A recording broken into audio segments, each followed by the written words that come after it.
10 एप्रिलला स्वामी प्रकट दिवस आहे हे आपल्या सगळ्यांनाच माहिती, पण त्यामागची कथा तुम्हाला माहिती आहे का? आज ती कथा मी तुम्हाला सांगणार आहे। स्वामींना महाराष्ट्रात, कर्नाटक आणि आंध्र प्रदेशात स्वामी श्री नरसिंह सरस्वती या नावाने ओळखले जाते। श्री नरसिंह सरस्वती यांनी गाणगापुरात आपल्या पादुकांची स्थापना केल्यानंतर अदृश्य झाले। 300 वर्ष कठोर तपश्चर्या करत असताना मुंग्यांनी त्यांच्यावर वारूळ केले।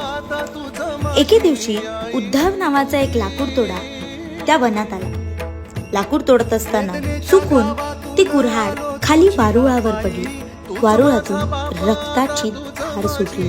घाबरून कसा बसा तो झाडाच्या खाली आला। त्याच क्षणी लाकूड तोड्यासमोर तेजस्वी अजानुबाहू मूर्ती प्रकट झाली। त्या मूर्तीकडे बघून क्षमा करण्यासाठी याचना करू लागला। ती मूर्ती त्याला म्हणाली, उद्धवा, घाबरू नकोस, हे सगळं विधी लिखित होतं आणि तू फक्त निमित्त कारण होतास। आम्ही आमच्या भक्तांचे संकट निवारण्यासाठी पुन्हा एकदा प्रकट झालो आहोत। घेऊ नकोस, मी तुझ्या पाठीशी आहे। आणि त्या दिवसापासून ते आजपर्यंत असा एकही स्वामी भक्त नाही जो स्वामींच्या दरबारी आला आणि त्याची इच्छा पूर्ण झाली नाही। श्री स्वामी समर्थ।